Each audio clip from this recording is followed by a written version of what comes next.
Without doubt, one major accomplishment of the EU is that crossing borders has become quite easy and almost unnoticeable within the European territory.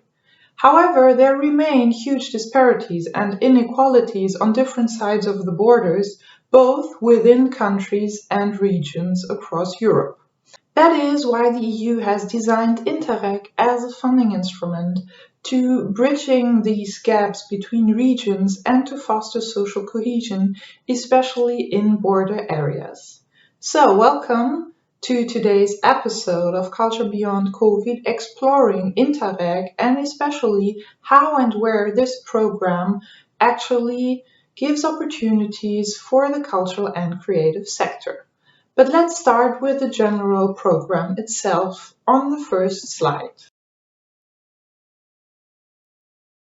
Most importantly, INTERREG is part of the so-called European cohesion policies and European territorial cooperation. As such, this funding instrument aims at connecting regions and supporting them in their development, addressing their specific regional and local challenges.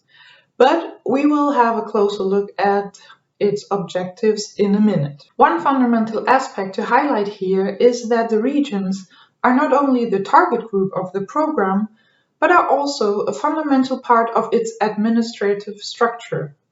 In fact, the program is based on shared management, which means that the European Commission has designated certain national and regional authorities across Europe to organize and implement this funding program. As a result, and what is highly relevant for those of you interested in INTERREG, the regions also define specific objectives in line with the general aims of the program. So before diving into the regional differences, let's see what the program is actually about.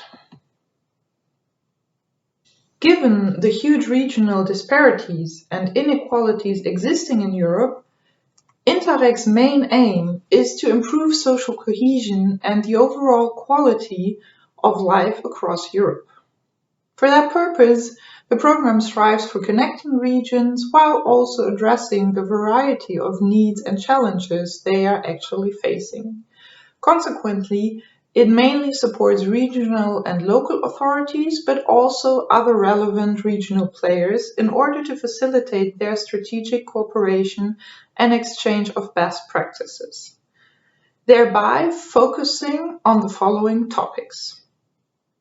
As you can see here, the first topic is increasing the effectiveness of labor markets and facilitating access to quality employment, and this also includes providing access to education, training, and lifelong learning.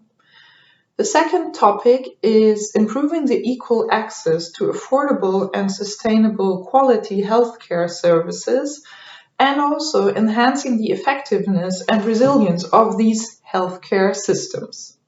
Last but not least, another objective is fostering social inclusion, thereby also facilitating equal opportunities and fighting poverty and discrimination.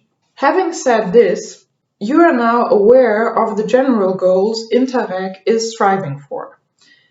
As mentioned beforehand, the regional focus results in different regional groups and priorities. For the upcoming 7 years, there are 4 different categories which you can see here. We have cross-border cooperation, transnational and maritime cooperation, interregional cooperation, and cooperation with outermost regions. According to these 4 schemes, as well as their regional subcategories that I have not outlined here, the specific priorities and objectives can and actually do vary. 2 important conclusions to be mentioned in that regard. First of all, it is very important for you to check on the responsible authority in your area for learning about the relevant local objectives. Secondly, this also means that we cannot clearly underline how and where cultural and creative projects have the chance to take part in INTERREG.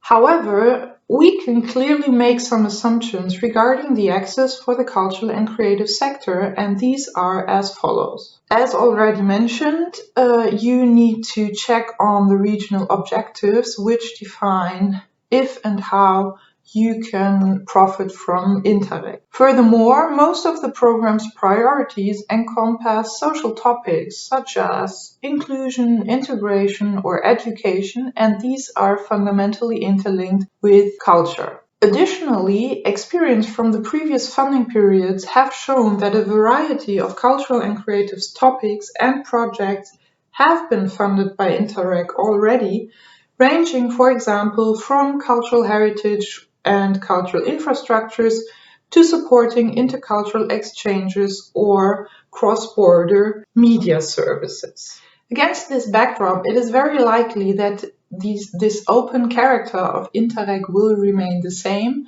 and therefore there will probably be different opportunities for the cultural and creative sector to participate in the program and to also profit of the program, however, always keeping the regional focus in mind.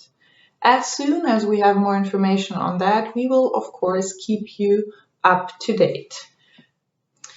So for today, that's it.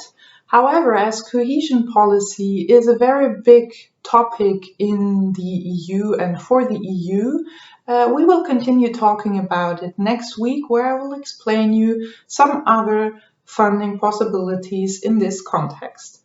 Until then, I'm very happy to announce that you can meet Jens Klingelhofer in our next episode, and he will share some insights with you, especially focusing on digitization and the publishing sector in times of COVID-19.